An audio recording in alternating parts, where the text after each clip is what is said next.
I'm writing this because I don't know if I'm angrier at the scammer, the bank, or myself. Maybe all three. Maybe none. I don't know anymore. I just know I want to warn someone before they make the same stupid mistake I did. For context, I'm 29, live alone, and work a basic IT help desk job. I'm not rich, I'm not careless with money. I'm the guy who double-checks bills, keeps spreadsheets, and refuses to pay for online subscriptions without cashback offers. And yet here I am. $10,000 gone in less than an hour. Money I spent years saving. Money I needed. Money I didn't think I could ever lose because I believed I was too smart to fall for something like this. Turns out, nobody is too smart, just too comfortable. How it started.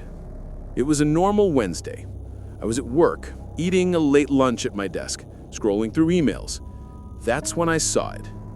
Unauthorized transaction alert. Immediate verification required. It looked legitimate, not flashy, not spammy. Plain black text, clean formatting, correct bank logo, correct address at the bottom.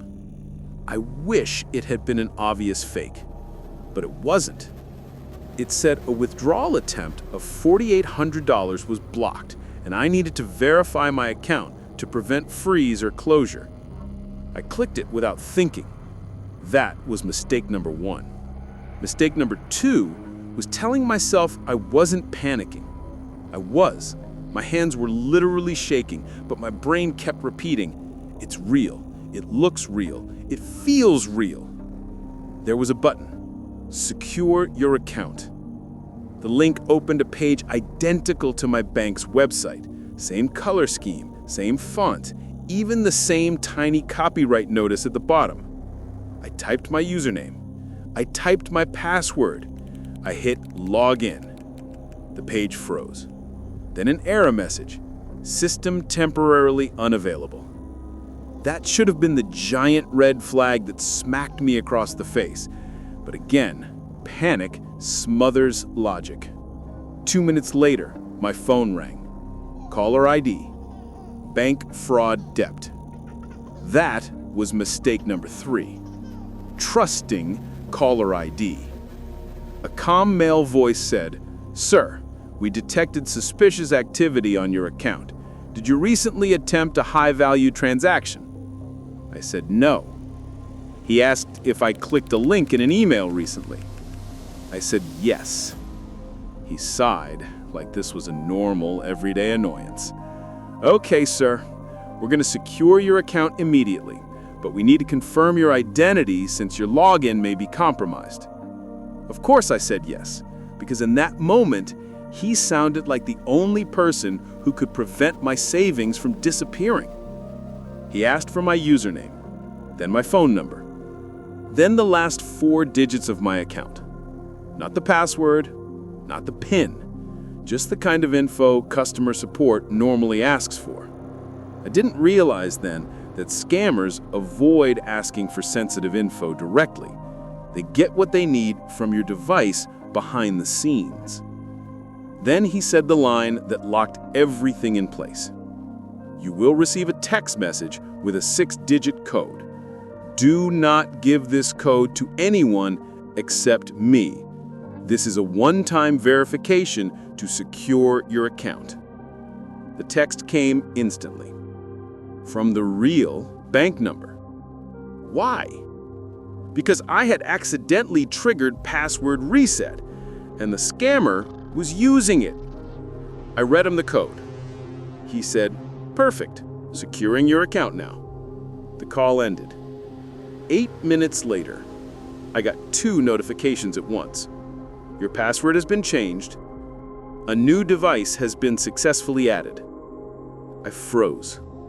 Completely froze.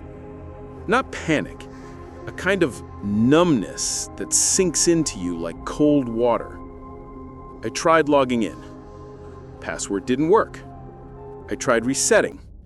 The reset method was switched to a number I didn't recognize. Then I saw it. $10,000 withdrawn in a single transfer. My entire emergency fund. 2 years of savings. Gone. I felt like the world had tilted sideways. Calling the bank. The real fraud line put me on hold for 40 minutes. By the time I reached someone, I already knew what they would say, but hearing it still broke something in me. Sir, you authorized the login verification code. That grants permission. We can open a dispute, but recovery isn't guaranteed. I said, but I didn't authorize the transfer. She said, yes, but you authorized the account access that allowed it. My throat tightened so hard I could barely speak. They froze the account, filed a fraud claim, told me it would take 45 to 90 days. They couldn't promise anything. When I hung up, I cried. Not loud, not dramatic, just this quiet, exhausted kind of crying where your face doesn't even move. Tears just fall on their own. The part I didn't expect. The guilt. Not anger at the scammer, not frustration at the bank, but this heavy, suffocating guilt, like I had personally thrown the money in a fire. I kept replaying the moment I clicked that stupid link. I kept hearing the scammer's calm voice in my head. I kept asking myself why I didn't stop when the page froze, why I trusted caller ID, why I gave the code, why I didn't listen to the tiny voice in my head saying, "This doesn't feel right."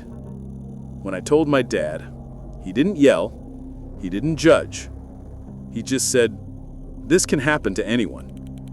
But it didn't feel like anyone. It felt like me. Only me. The aftermath. I didn't sleep for 2 days. I kept refreshing my email, waiting for the bank to tell me the money was reversed. They didn't. A week passed. Then 2. The claim moved to under investigation. I checked scam forums, Reddit threads, FTC reports. Hundreds of people saying the same thing. Once the money is gone, it's gone. The bank rarely pays. The scammer is untraceable. Authorities can't do anything. I felt sick. What I eventually learned, the scammers didn't just steal my password. They stole control of my SIM card using a silent port out request. That's why they could intercept the verification code. That's why I never got backup texts afterward. They didn't need my PIN. They didn't need my answers to security questions. They needed one moment of panic. Just one. And they got it. Where things stand now. It's been 3 weeks. The case is still open. I still don't know if I'll get a single cent back.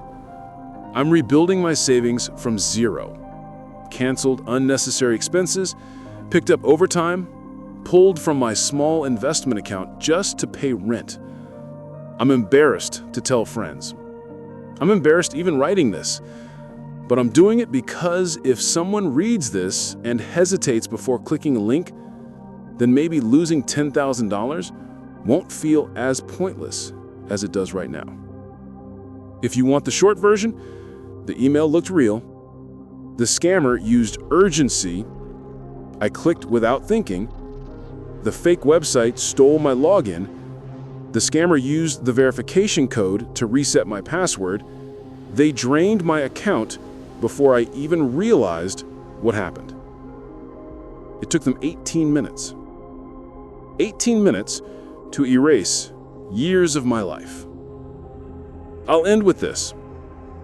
People imagine scams as dramatic heists, masked criminals, hackers in dark rooms. But the truth is, scams feel intimate. They sound polite, professional, helpful, calm. They don't scare you into losing money. They convince you they're your only protection from losing it. And by the time you realize you were trusting the wrong person, the money is already gone.